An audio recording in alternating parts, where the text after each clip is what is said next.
Hello students, welcome to civics class. आज हम पढ़ने वाले हैं ईयरली प्लान और यूनिट प्लान के बारे में। पिछली कक्षा में हम पढ़ चुके हैं लेसन प्लान के बारे में। उम्मीद करती हूँ आपको वो अच्छे से समझ में आ गया होगा।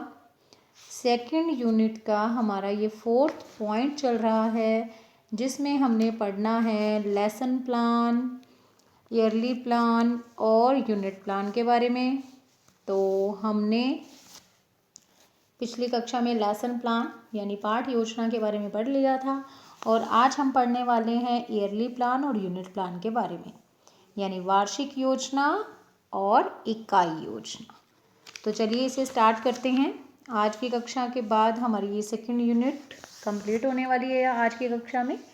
चलिए इसके अंतर्गत हम सबसे पहले पढ़ेंगे ईयरली प्लान क्या होता है, वार्षिक योजना क्या होती है। तो देखिए, वार्षिक योजना वैसे तो नाम से ही स्पष्ट है स्टूडेंट्स कि वार्षिक योजना क्या होगी। वर्ष की योजना, जो सारे साल के लिए योजना बनाई जाती है, उसे कहते हैं हम वार्षिक योजना। यही आता है ना हमारे सामने, अगर अर्थ निकालते हैं तो थोड़ा सा इसे देख लीजिए। वार्षिक योजना एक दीर्घकालीन योजना है। संपूर्ण शैक्षिक सत्र की विभिन्न गतिविधियों की योजना बनाने के लिए शिक्षक इसका उपयोग करता है। ठीक है, शिक्षक क्या करता है, पूरे जो शैक्षिक सत्र है, शैक्षिक सत्र का मतलब पूरा साल। अब पूरे साल में भी ना शैक्षिक सत्र को समझ लो। जैसे अब आप ये मान करके चलिए कि जो उत्सव या फिर जो हम कह सकते हैं जो भी छुट्टियां आती हैं, अवकाश आते हैं, उनको निकाल करके जितने भी दिन बचेंगे उनको ध्यान में रख करके ही तो प्लान बनाया जाएगा। तो शैक्षिक सत्र जो है, यानी कितने टाइम तक शिक्षा का वातावरण रहेगा या शिक्षा दी जाएगी, कितने दिन तक दी जाएगी, कब कब कितने दिन तक स्कूल लगेगा साल में, उसके अनुसार उसकी गतिविधियों को ध्यान में रख करके जब कोई योजना तैयार की जाती है या प्लान बनाया जाता है शिक्षा का, तो उसे हम कहते हैं क्या, ईयरली प्लान या वार्षिक योजना। देखिए, अब ये दीर्घकालीन क्यों है, क्योंकि जब हमने लेसन प्लान पढ़ा था तो मैंने आपको वहाँ बताया था कि पाठ योजना एक अल्पकालिक प्रयोजना है। अल्पकालिक मतलब पाठ योजना तैयार करते हैं तो केवल एक पीरियड के लिए तैयार करते हैं, ऐसा ही था ना, एक पीरियड के लिए तैयार करते हैं। तो इसमें क्या करते हैं, इसमें तो फिर पूरे साल की तैयारी करनी है, तो इसका मतलब ये क्या होगी, ये दीर्घकालीन होगी। ठीक है, और अगर अंतर करने के लिए आता है लेसन प्लान और ईयरली प्लान में, तो सबसे पहला जो आपका बिंदु होना चाहिए वो ये होना चाहिए कि लेसन प्लान या फिर पाठ योजना एक अल्पकालिक योजना है और ईयरली प्लान अर्थात वार्षिक योजना एक दीर्घकालीन योजना है। ठीक है, चलिए वार्षिक योजना का निर्धारण करने में किस कार्य को कब करना चाहिए, ठीक है, किस काम को कब करना चाहिए, कार्य को पूर्ण करने में कितना समय व श्रम लगेगा, ठीक है, इन सभी प्रश्नों के उत्तर देने में वार्षिक योजना की महत्वपूर्ण भूमिका रहती है। इन प्रश्नों के उत्तर देने में महत्वपूर्ण भूमिका रहती है वार्षिक योजना की। इसका मतलब क्या, इसका मतलब ये काम करती है, ये वाले क्या करती है, एक तो इससे क्या पता चल जाता है कि हमने किस काम को कब करना है। तो प्लान कैसे, इसका मतलब समझ लो। देखो, जब हम कहीं पे जाना चाहते हैं या जाते हैं तो मैं प्लान बना करके चलते हैं ना कि पहले यहाँ जाएंगे, फिर यहाँ जाएंगे, फिर यहाँ जाएंगे। तो इसका मतलब क्या, इसका मतलब तो यही होता है ना कि हमें पता चल जाएगा, प्लान बना हुआ है कि कब हमने क्या करना है। तो ये हमारी जो वार्षिक योजना है वो भी यही काम करती है। इसकी वजह से हमें ये पता चल जाता है कि किस काम को कब किया जाना है, फिर कार्य को पूरा करने में कितना श्रम और समय लगेगा। हाँ, तो ये भी पता चल जाता है भी कितने टाइम का काम है। योजना बनी होती है, पहले से प्लान बना होता है, तो सब काम बहुत ही अच्छे से हो जाते हैं। तो ये सब प्रश्नों के उत्तर देती है हमारी ये जो वार्षिक योजना होती है वो। वार्षिक योजना शिक्षक को मार्गदर्शन में निर्देशन देने का काम करती है, बिल्कुल सही है। एक शिक्षक को गाइडेंस मिलेगी कि उसे किस काम को कब करना है, कौन से काम को करने में कितना श्रम और कितना समय जो है वो आवश्यक है। तो इससे क्या होगा, वैसे ही उसको अच्छे से करने में मैनेज कर पाएगा वो। वार्षिक योजना का निर्धारण कक्षा के बालकों के स्तर पाठ्यक्रम का आधार व्यक्तिगत विभिन्नताओं को ध्यान में रखकर किया जाता है। बिल्कुल सही बात है। जब भी वार्षिक योजना तैयार की जाती है, ईयरली प्लान तैयार किया जाता है, तो इन सब चीज़ों का ध्यान रखा जाता है। कक्षा में जो बालक है उनका स्तर क्या है, यानी उनका लेवल क्या है सीखने का, पाठ्यक्रम का आधार क्या है, और व्यक्तिगत विभिन्नताएं, यानी सभी बच्चे एक जैसे नहीं हैं, तो ऐसा प्लान बनाया जाए जो कक्षा के विभिन्न जो अलग अलग तरह के, अलग अलग मनोवृत्ति के, अलग अलग आयु के भी बालक होते हैं। एक ही क्लास में सारे एक ही आयु के बालक नहीं होते हैं, 1-2 साल का आगे पीछे का फ़र्क भी होता है। कुछ बच्चे आपने देखा होगा जंप करके भी आते हैं क्लास में। इसके अलावा ऐसा भी होता है कि कुछ बच्चे रह भी जाते हैं, तो वहाँ पे उनकी एज ज़्यादा होगी, ठीक है, और क्लास छोटी होगी, तो कोई भी रीज़न हो सकता है, ठीक है। तो इन चीज़ों को ध्यान में रख करके फिर ही हम तैयार कर सकते हैं, या तैयार की जानी चाहिए वार्षिक योजना। ये तो हो गया ईयरली प्लान या वार्षिक योजना का कॉन्सेप्ट, ठीक है। अब हम बात करेंगे कि इसके महत्व या इसकी विशेषताएं क्या हैं। वैसे तो हमें वहाँ पे भी पता चल गया है, 2-3 विशेषताएं तो वहाँ ही सामने आ गई थी, बस उससे संबंधित ही आएंगी अब भी। तो देखिए, वार्षिक योजना शिक्षण कार्य को निश्चित दिशा प्रदान करती है। बिल्कुल, कैसे? तो हमें पता चल जाता है कि हमने किस काम को कब करना है, या फिर टीचर को पता चल जाता है कि उसके द्वारा किस काम को कब किया जाना है, तो हेल्प हो जाती है ना। फिर अध्यापक द्वारा समय, साधन, सीमाएं आदि का पूर्व अनुमान लगा लिया जाता है। बिल्कुल सही बात है। अब प्लान बना हुआ है, हम घर से निकलने वाले हैं, हमें तो पता ही है कितना समय हमारे पास होना चाहिए। अगर हमने घूमने के लिए 3 दिन का प्लान बनाया है तो 3 दिन होने चाहिए ना। 3 दिन की छुट्टी लेकर के जाओगे ना बॉस से अपने, तो इसका मतलब क्या है कि अगर हमारा प्लान बना होता है, अगर हमारी वार्षिक योजना बनी होती है, तो एक अध्यापक को पता होता है कि समय कितना चाहिए, साधन कौन कौन से चाहिए, और सीमाएं यानी क्या क्या कमियां रह सकती हैं उसको ऑलरेडी पता होती हैं। और फिर वो जब काम करता है तो उन कमियों को दूर करने का प्रयास भी करता है, और काम ताकि अच्छे से हो सके, ठीक है। फिर देखिए, शैक्षिक एवं सह शैक्षिक गतिविधियों के व्यवस्थीकरण में सहायक। तो ये जो हमारा जो ये प्लान बनेगा, ईयरली प्लान, वार्षिक योजना जो बनेगी, ये क्या करेगी, शैक्षिक के साथ साथ सह शैक्षिक गतिविधियों को किस तरह से व्यवस्थित करना है उसमें हेल्प करेगी। देखिए, पूरा टाइम बच्चे को कक्षा में अगर हम कहीं भी सिर्फ पढ़ाते ही रहना है तो ऐसा नहीं होता ना। स्कूल के अगर 6 घंटे होते हैं तो स्कूल में सुबह बच्चा जाता है तो सबसे पहले क्या होता है, प्रेयर करवाई जाती है, और हर एक चीज़ का अपना एक मतलब है। आप अगर ये कहें कि बच्चे का सर्वांगीण विकास केवल कक्षा में विभिन्न सब्जेक्ट्स को पढ़ के ही हो सकता है, तो बिल्कुल नहीं हो सकता। मैं कहती हूँ बिल्कुल भी उसका सर्वांगीण विकास नहीं हो सकता।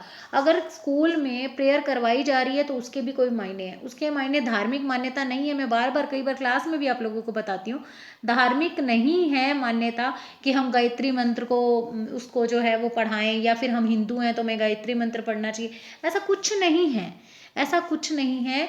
केवल और केवल मानसिक शांति के लिए, आपकी एकाग्रता को बढ़ाने के लिए आपको सुबह प्रेयर करवाई जाती है, लेकिन उसके बहुत मायने हैं, ठीक है। फिर प्रेयर के अंदर केवल प्रेयर बोलने से ही काम नहीं होता, बहुत सारी एक्टिविटीज़ कराई जाती हैं प्रेयर में। क्या बच्चे को उसके फ़ायदे नहीं मिलते हैं? मिलते हैं। फिर उसके अलावा देखिए, गेम्स पीरियड बच्चे का लगाया जाता है, तो क्या इसका मतलब गेम्स पीरियड फालतू में ही लगा दिया जाता है टाइम वेस्ट करने के लिए? नहीं, उसके भी फ़ायदे हैं अपने। इसी तरह से हफ्ते में एक बार जैसे बाल सभा करवा दी जाती है, या फिर कुछ सेमिनार कराया जा रहा है, कोई वाद विवाद प्रतियोगिता कराई जा रही है, गेम्स करवाए जा रहे हैं, ये सब किसी ना किसी रीज़न से ही तो कराए जा रहे हैं।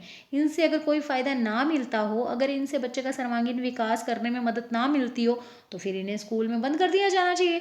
बस सारा दिन क्लासों में बच्चों को ठूस करके पढ़ाना ही चाहिए कि चलो साइंस पढ़ो, मैथ्स पढ़ो, इंग्लिश पढ़ो, हिंदी पढ़ो, एसएसटी पढ़ो। नहीं, ऐसा नहीं होता, ऐसा नहीं किया जाता। तो इसका मतलब इसका कोई ना कोई रीज़न है, इसीलिए ऐसा नहीं किया जाता। तो सब चीज़ों के अपने अपने मायने हैं। और ये जो हमारा ईयरली प्लान होता है, ये जो शैक्षिक और फिर इसके साथ जो ये सह शैक्षिक जो गतिविधियाँ चल रही हैं, उनके आपस में बैलेंस बनाने का काम करता है ये प्लान, ताकि दोनों एक दूसरे के आड़े नहीं आती, ठीक है। शैक्षिक कार्यों में सह शैक्षिक कार्य कोई बाधा नहीं पहुंचाते, और जब सह शैक्षिक गतिविधियों का काम होता है तो शैक्षिक कार्य बीच में नहीं आते। दोनों अपना अपना अपने अपने तरीके से काम करते रहते हैं। इसी तरह से देखिए, उपचारात्मक शिक्षण में सहायता। तो बच्चों, मैंने आपको बताया ही है, निदानात्मक शिक्षण होता है, उपचारात्मक शिक्षण होता है। निदानात्मक शिक्षण में हम क्या करते हैं, पता लगाते हैं। निदान का मतलब क्या होता है, कारणों का पता लगाना। ठीक है। अगर बच्चे की अधिगम संबंधी कुछ प्रॉब्लम्स हैं तो उसके कारणों का पता लगा के कि आखिर बच्चा नहीं सीख रहा, आखिर अधिगम नहीं आ रहा, तो आखिर कारण क्या है। जब कारण पता चल जाएंगे तो फिर क्या हो पाएगा, तो हम उसका उपचार भी कर पाएंगे। तो जब हमारे पास एक प्लान होता है, अगर डेली लाइफ में लेके चलूँ, जब हमारा कोई प्लान बना होता है किसी काम को करने का, तो हमें अगर उसके बेस्ट रिज़ल्ट नहीं मिलते हैं काम करने के बाद, तो हम क्या कर सकते हैं, हम उस प्लान में अगली बार कुछ चेंज कर सकते हैं, जिससे कि हमारा जो सक्सेसफुलनेस है, जो हमारी सफलता है, वो और भी ज़्यादा तय हो जाएगी, उसकी श्योरिटी और भी ज़्यादा हो जाएगी। ठीक है। चलिए नेक्स्ट है व्यापक, विस्तृत एवं लचीली प्रक्रिया। तो ये जो ईयरली प्लान बनाया जाता है वो कोई इतना ज़्यादा बाउंडेड नहीं बनाया जाता कि भाई इसमें कुछ चेंज ही नहीं आएगा, बिल्कुल नहीं। देखिए ईयर का प्लान है तो व्यापक तो होगा ही सही। व्यापक का मतलब क्या है, बड़ा होना। विस्तृत का मतलब जब यहाँ पे बात आ गई ना शैक्षिक प्लस सह शैक्षिक, तो सोचो विस्तृत बड़ा होना उसका बनता है। ठीक है, उसका विस्तृत होना, उसका डिस्क्राइब्ड होना बनता है, उसका बड़ा होना बनता है।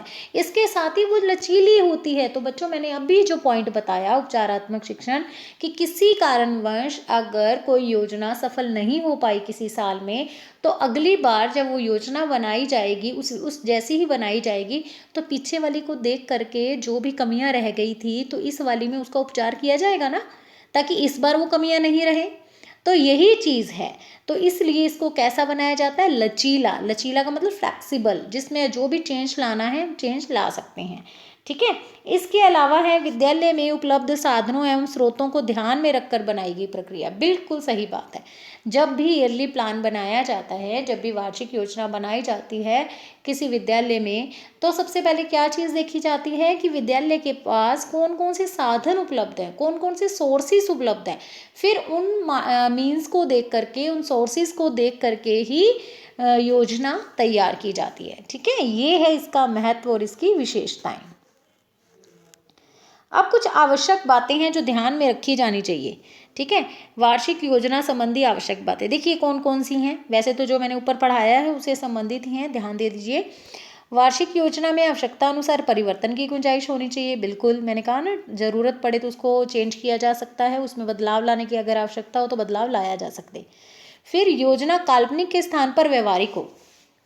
ठीक है, जब भी योजना बनाई जाए, ईयरली प्लान बनाया जाए, तो वास्तव में हमारे पास जो साधन उपलब्ध हैं, जो सोर्सेस उपलब्ध हैं, उनको ध्यान में रख करके बिल्कुल व्यवहारिक होकर के, यानी व्यवहारिक होने का मतलब ये है कि हम देखिए बातें तो बहुत बड़ी बड़ी करें।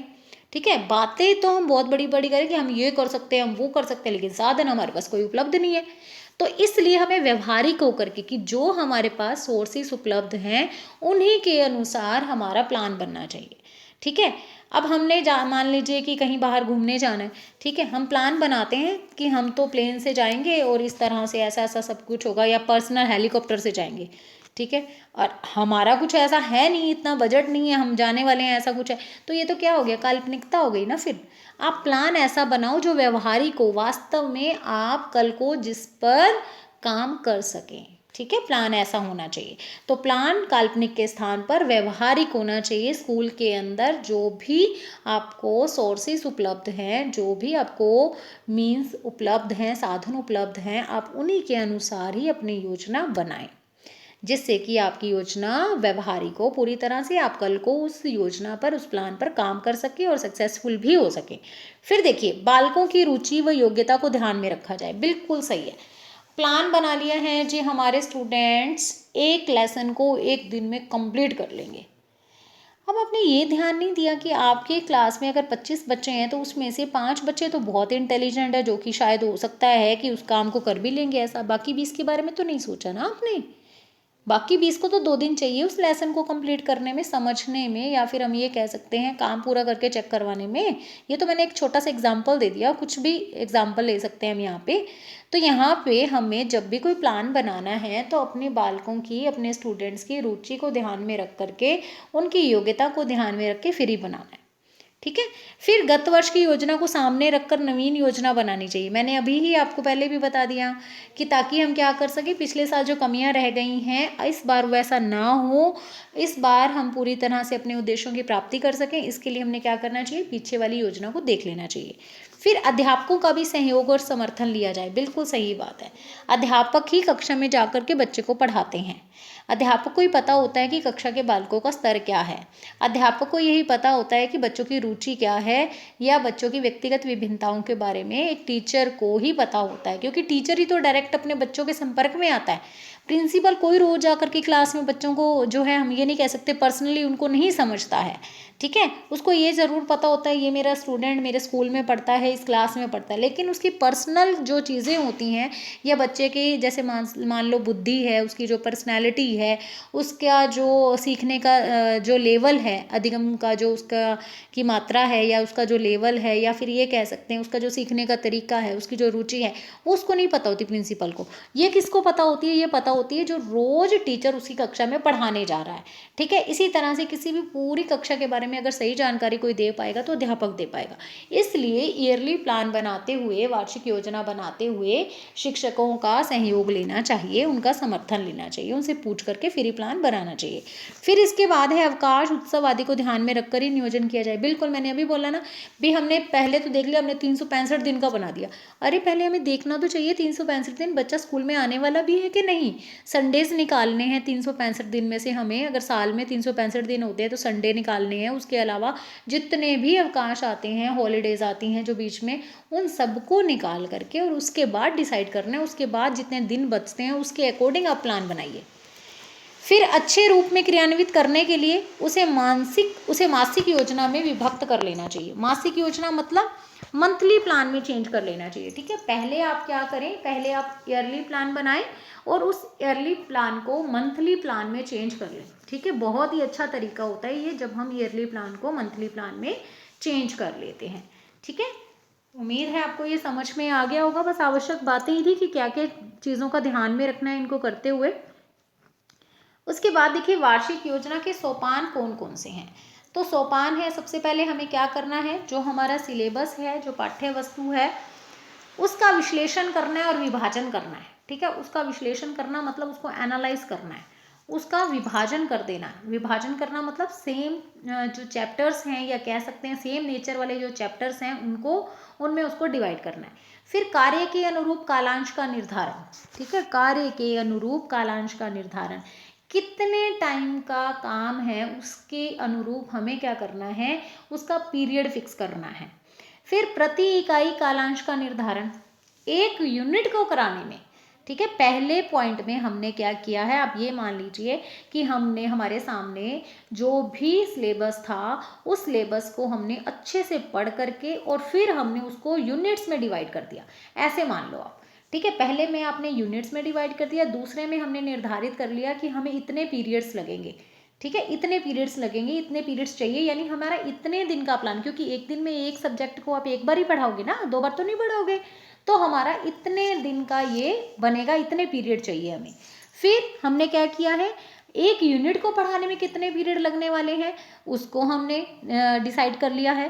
फिर अपेक्षित उद्देश्यों का निर्धारण, आखिर उद्देश्य कौन से रहने वाले हैं। तो जिस तरह से जब हम पाठ योजना का निर्माण करते हैं तब भी हम उद्देश्यों की बात करते हैं, लेसन प्लान बनाते हैं तो हम उद्देश्यों की बात करते हैं, तो यहाँ भी हमारे जो उद्देश्य रहेंगे उसको हम डिसाइड करके चलेंगे।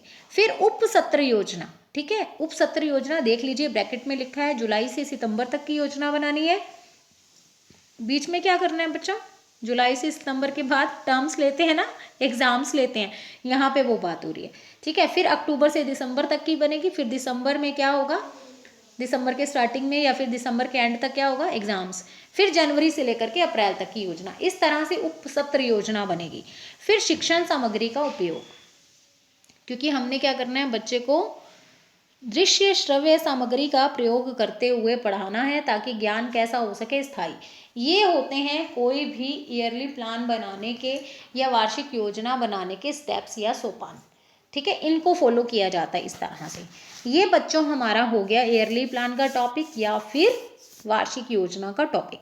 इसके बाद एक छोटा सा टॉपिक जो लास्ट टॉपिक है वो है इकाई योजना, ठीक है। इकाई योजना मतलब एक इकाई। आप इसको ऐसे समझ लो बच्चों कि जो सेम नेचर वाले चैप्टर्स होते हैं ना, उनको जोड़ करके एक यूनिट बना दी जाती है जिसे हम कहते हैं इकाई योजना। अब यहाँ पे बीएड में तो आपको ये बहुत अच्छे से समझ में आ गई होगी। जैसे आपका कोई भी सब्जेक्ट उठा लो, चाहे फर्स्ट ईयर के अंदर चाहे सेकंड ईयर के अंदर, तो वहाँ पे क्या है, आपकी यूनिट बनी हुई है। ठीक है, यूनिट बनी हुई है मतलब 5 यूनिट आपको दी हुई है। तो वो जो एक यूनिट होती है ना, उसमें जो पूरा का पूरा जो चलता है सब कुछ, वो आपस में कॉरिलेट होता है, आपस में जुड़ा हुआ होता है। जैसे मैं आपको एग्जांपल दूंगी, हमारी ये जो यूनिट हम पढ़ रहे हैं सेकंड यूनिट, इसी का ही सिविक्स के अंदर जो हमारी सेकंड यूनिट है बच्चों, उसमें क्या था, सेकंड यूनिट का जो फर्स्ट टॉपिक था वो था curriculum and planning. Second topic था करिकुलम के जो सिद्धांत है उसको पढ़ना था, पाठ्यक्रम निर्माण की बुनियादी सिद्धांत। थर्ड टॉपिक था इसमें कि जो नागरिक शास्त्र का पाठ्यक्रम लगा हुआ है उसके दोष क्या हैं। और फिर उसके बाद हमने जो पढ़ना था वो था दैनिक पाठ योजना, वार्षिक योजना और इकाई योजना, जो कि हमारा आज का टॉपिक है। तो 4 ही टॉपिक थे इस सेकंड यूनिट में। तो आप एक चीज़ देखिए, यहाँ पे करिकुलम करिकुलम ही चली जा रहा है ना, यानी सारे का सारा जो भी मैटर है इस सेकंड यूनिट के अंदर वो करिकुलम और प्लानिंग से संबंधित ही है, इसीलिए इसको नाम दिया गया करिकुलम और प्लानिंग। तो यूनिट प्लान का मतलब ये होता है कुछ ऐसे चैप्टर्स इकट्ठे करके एक यूनिट बना दी जाती है जो कि सेम नेचर के होते हैं, जिनका मैटर एक दूसरे से रेलेवेंट होता है, ताकि एक साथ जब उनको पढ़ाया जाएगा तो बच्चे को समझने में प्रॉब्लम नहीं आएगी। अब आपको समझ में आ गया होगा यूनिट प्लान क्या होता है। तो चलिए पढ़ लेते हैं इसे। शिक्षण हेतु बनाई जाने वाली विभिन्न योजनाओं में इकाई योजना अल्पकालिक योजना की श्रेणी में आती है, क्योंकि ये भी तो थोड़े टाइम की होगी ना, ये भी तो थोड़े टाइम की होगी। अब ये यूनिट मान लीजिए, जैसे आप ये कहिए कि दैनिक पाठ योजना रोज बनाई जाएगी तो बिल्कुल ही अल्पकालिक है, तो उससे थोड़ी सी बड़ी होगी ये, लेकिन ईयरली प्लान वार्षिक योजना से ये छोटी होगी। ठीक है, यूनिट आप मान लीजिए कि आपकी ज़्यादा से ज़्यादा 1 महीने में कंप्लीट हो जाएगी, पूरा साल तो नहीं लगेगा एक यूनिट को, तभी तो आप साल में, जैसे बीएड के अंदर 5 यूनिट लगे हैं तभी तो आप पढ़ा पाओगे। इसका निर्धारण समान प्रकृति वाली विषय वस्तु और प्रकरण के आधार पर किया जाता है। मैंने अभी बताया ना, सेम नेचर के जो लेसन्स होते हैं उनको इकट्ठा करके एक यूनिट में रख दिया जाता है, इससे उनकी एक यूनिट बन जाती है। अब आप ये देख लीजिए कि अभी हमारी क्लासेस को स्टार्ट हुए कितना टाइम हुआ और आज हमारी ये दूसरी यूनिट कंप्लीट हो जाएगी सिविक्स में। तो इसका मतलब क्या हुआ, ईयरली प्लान का मतलब 5 यूनिट कराना, और यहाँ पे यूनिट प्लान का मतलब मैंने फर्स्ट भी करवा दिया आपको और आज हमारी सेकंड भी कंप्लीट हो जाएगी। तो ईयरली प्लान यानी 5 यूनिट को कराने में जितना टाइम लग रहा है, तो आपकी एक यूनिट को कराने में उससे बहुत कम टाइम लग रहा है ना। तो ये भी क्या होगा, लेसन प्लान की तरह, दैनिक पाठ योजना की तरह, दोनों ही दैनिक पाठ योजना भी और इकाई योजना भी क्या होती हैं, अल्पकालिक योजनाओं के अंतर्गत आती हैं, और ईयरली प्लान वार्षिक योजना आती है दीर्घकालीन योजना के अंतर्गत। ठीक है, इकाई की धारणा को शिक्षा के क्षेत्र में प्रयुक्त करने का श्रेय किसको जाता है, हर्बर्ट को जाता है। हर्बर्ट का नाम आप पहले भी पढ़ चुके हो। उन्होंने विषय वस्तु के पारस्परिक संबंधों के एकीकरण पर बल देकर, यानी कि जो कंटेंट एक दूसरे से जुड़ा हुआ है, एक दूसरे से रेलेवेंट होता है, उनको इकट्ठा करके पढ़ाना चाहिए, जिसको हम सहसंबंध कहते हैं, वही बात है। 1920 में इन्होंने इस पर बात की थी। ठीक है, इकाई पाठ्यक्रम का एक एकीकृत अंश होता है जिससे विभिन्न प्रकरण परस्पर संबंधित होते हैं। बिल्कुल, एक यूनिट के अंदर जितने भी टॉपिक्स होंगे वो आपस में रेलेवेंट होंगे। चलिए, ये है हमारी इकाई योजना। अब बच्चों, जो हमारा लास्ट बिंदु है वो है इकाई योजना के सोपान। अब हमने पढ़ने हैं कि इकाई योजना जब बनाई जाती है, यूनिट प्लान जब बनाया जाता है, तो कौन कौन से स्टेप्स को या कौन कौन से सोपानों को ध्यान में रखा जाता है या उन किन किन सोपानों का पालन किया जाता है। तो देखिए, सबसे पहले तो हर एक काम का क्या होना चाहिए, उद्देश्य, है ना। तो सबसे पहले तो हमें उद्देश्य का चयन करना होता है। ठीक है, कि उद्देश्य क्या रहेगा। उसके बाद उद्देश्य का चयन कर लिया, उसके बाद इकाई खंडों का विभाजन। ठीक है, इकाई को खंडों में विभाजित करना। कैसे, इस चीज़ को ऐसे समझ लो, जैसे मैंने अभी सेकंड यूनिट का मैंने आपको दिया ना उदाहरण, तो वहाँ क्या किया हुआ है कि आपके बिंदु बना रखे थे 4, समझ रहे हो ना। चौथा बिंदु पढ़ रहे हैं आज हम, तभी तो फर्स्ट स्लाइड के ऊपर आपने देखा था ना, यूनिट सेकेंड पार्ट 4। ठीक है, 4th पार्ट जैसे हम आज पढ़ रहे हैं। तो हमने क्या करना है, पूरी इकाई को खंडों में विभाजित यानी पॉइंट्स में, पार्ट्स में डिवाइड करना है। उसके बाद इकाई खंडों का विकास। अब उन खंडों के अंतर्गत जितने भी आपने पॉइंट बनाए हैं उनके अंदर आखिर आएगा क्या, उनका विकास करना है, उनकी डेवलपमेंट करनी है, उनको फिल करना है। फिर इकाई की प्रस्तावना के लिए तैयारी। अब जो आप पॉइंट बना रहे हैं, जो आप मान लीजिए जैसे हमारा सेकंड यूनिट है करिकुलम एंड प्लानिंग। अब ये 4 बिंदु हमारे सामने आ गए, 4 पॉइंट है ना इसके अंदर। अब आप सबसे पहला बिंदु ऐसा रखेंगे जो कि कॉन्सेप्ट लेकर के चले, यानी कि बाकी 3 को भी बताए। ठीक है, तो आप क्या करेंगे, प्रस्तावना। प्रस्तावना का मतलब क्या होता है, शुरुआत किसी चीज़ की। ठीक है, तो आप क्या करेंगे, इकाई की प्रस्तावना की तैयारी करेंगे। कोई ऐसा टॉपिक चूज़ करेंगे जो कि जिसको कि आप 1 नंबर पे रखें, तो पूरी यूनिट क्लियर हो जाए, जितने भी आगे पार्ट हैं वो भी क्लियर हो जाए। फिर व्यक्तिगत विभिन्नताओं के लिए व्यवस्था। ठीक है, व्यक्तिगत विभिन्नता, जब भी आप यूनिट प्लान बनाएंगे तो आप अपना जो भी आपका उद्देश्य रहेगा उसके अंतर्गत, प्लस इसके साथ साथ जो भी आपने टाइम डिसाइड करना है, साधन डिसाइड करने हैं, उसको करते समय व्यक्तिगत विभिन्नताओं को ध्यान में रखोगे कि आपकी क्लास के स्टूडेंट्स कितने टाइम में कौन से चैप्टर को या कौन सी या कोई भी मान लो टॉपिक है उसको कितने टाइम में कर सकेंगे। ऐसा डिसाइड करते हुए, पीरियड्स डिसाइड करते हुए, या फिर साधनों के मेथड भी कह सकते हो, विधियों का डिसाइड करते हुए, टेक्निक्स को चूज़ करते हुए आप व्यक्तिगत विभिन्नताओं का ध्यान रखते हैं। ये भी एक स्टेप है इसमें। फिर इसके बाद प्रगति का मूल्यांकन। अब आप क्या करेंगे, जब यूनिट प्लान बनाएंगे तो साथ साथ में आपने ये भी प्लान करके चलना है कि आप बच्चे का क्या करेंगे, मूल्यांकन भी करेंगे। आप ऐसा नहीं है कि इकाई के अंतर्गत या यूनिट प्लान के अंतर्गत बस पढ़ाते जाएंगे पढ़ाते जाएंगे पढ़ाते जाएंगे, नहीं। आपने टाइम लेकर के चलना है मूल्यांकन का। और इस मूल्यांकन की बात, ठीक है, सीखे हुए को चेक करना बहुत ज़रूरी होता है टीचर के लिए। ऐसे नहीं है कि टीचर सिर्फ पढ़ाए जाए पढ़ाए जाए पढ़ाए जाए, नहीं, उसको चेक करना है साथ साथ में कि क्या उसके स्टूडेंट्स को उसका पढ़ाया हुआ समझ में भी आ रहा है कि नहीं आ रहा। समझ में आ रहा है तो कैसा समझ में आ रहा है, या कितना समझ में आ रहा है, ये भी जानना है, ताकि अगर ज़रूरत है अपने मेथड्स में चेंज करने की, अपने टेक्निक्स में चेंज करने की, तो टीचर अपने मेथड्स और टेक्निक्स में चेंज कर सके, जिससे कि बच्चे को और भी ज़्यादा अच्छे से समझ में आ सके। ठीक है, तो प्रगति का मूल्यांकन यानी साथ साथ में यूनिट के अंदर हमें वो टाइम भी लेकर के चलना पड़ेगा, वो पीरियड का जो मिनट्स हैं वो काउंट करने हैं, या फिर वो प्रक्रिया के अंतर्गत उन चीज़ों को भी काउंट करना है, जिससे कि हमें ये पता चले कि हम इतने टाइम में बच्चे का मूल्यांकन भी करेंगे साथ साथ। फिर इसके बाद है संदर्भ पुस्तकों तथा शिक्षण सामग्री का चयन। हाँ, तो हम रेफरेंस में कौन कौन सी किताबें यूज़ करेंगे उस यूनिट को पढ़ाने के लिए, और कौन कौन सी जो दृश्य श्रव्य सामग्री है उसका यूज़ करेंगे, ये भी लेकर के चलना है। और इन सारे सोपानों को ध्यान में रख करके ही हम क्या बना सकते हैं, यूनिट प्लान बना सकते हैं। ठीक है, तो ये है इकाई योजना के सोपान। तो बच्चों आज हमने ईयरली प्लान यानी कि वार्षिक योजना भी पढ़ ली, और अब हमने यूनिट प्लान इकाई योजना भी पढ़ ली। इसके साथ ही इससे पहले हम अपनी लेसन प्लान है जो डेली लेसन प्लान वो पढ़ चुके हैं पिछली कक्षा में। तो सेकेंड यूनिट का 4th पॉइंट कंप्लीट हो गया, जिसमें इन तीनों के बारे में पढ़ना था, daily lesson plan, yearly plan और यूनिट प्लान। ठीक है, ये तीनों कंप्लीट हो गए। और इसी के साथ ही सेकेंड यूनिट के 4 ही पार्ट थे, उसमें से ये 4th पार्ट चल रहा था, वो हमारा कंप्लीट हो गया, और इसके साथ ही हमारी सेकेंड यूनिट भी कंप्लीट हो। ठीक है, अब हम नेक्स्ट क्लास में हमारी 3rd यूनिट स्टार्ट करने वाले हैं। तो हम बहुत ही आप बधाई के पात्र हैं कि आपने 2 यूनिट यहाँ पे इन वीडियोस के थ्रू कंप्लीट कर ली है। ठीक है, अगली कक्षा में अब हम 3rd यूनिट स्टार्ट करेंगे। ओके, गॉड ब्लेस यू, जय हिंद।